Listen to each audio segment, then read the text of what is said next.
bienvenue dans le dernier vers.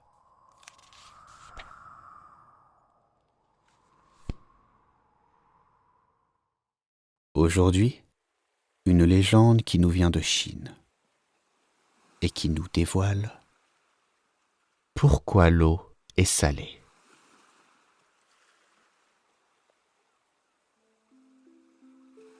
Il y a fort longtemps, vivaient en Chine deux frères.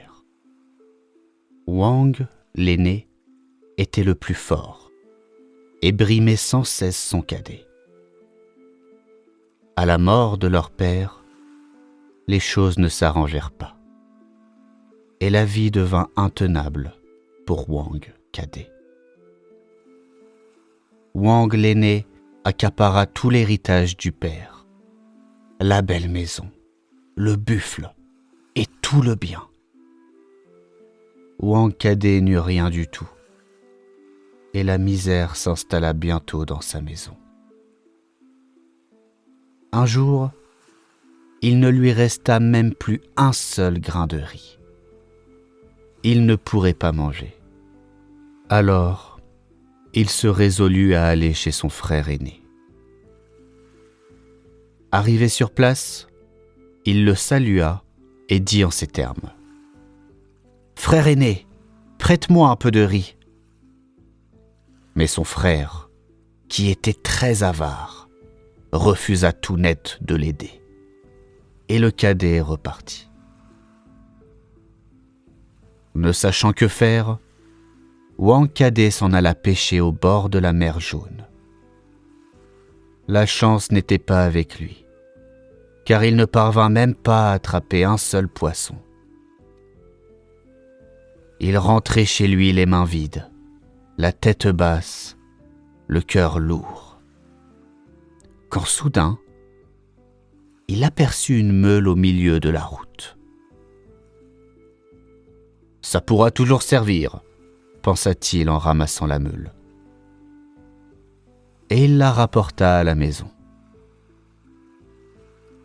Dès qu'elle l'aperçut, sa femme lui demanda : « As-tu fait bonne pêche ?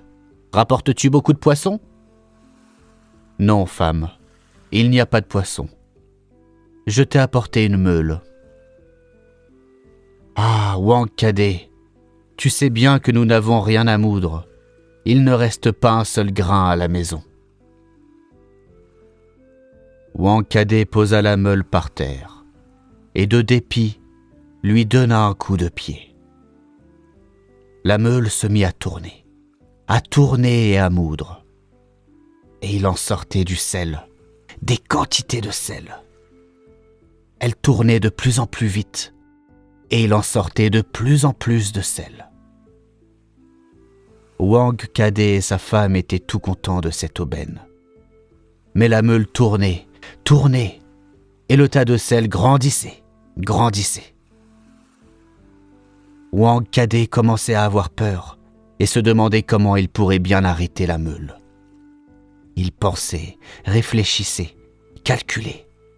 Il ne trouvait aucun moyen.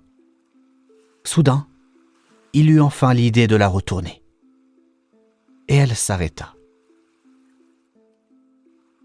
À partir de ce jour, chaque fois qu'il manquait quelque chose dans la maison, Wang, cadet, poussait la meule du pied et obtenait du sel qu'il échangeait avec ses voisins contre ce qui lui était nécessaire. Ils vécurent ainsi à l'abri du besoin, lui et sa femme. Mais le frère aîné apprit bien vite comment son cadet avait trouvé le bonheur, et il fut assailli par l'envie.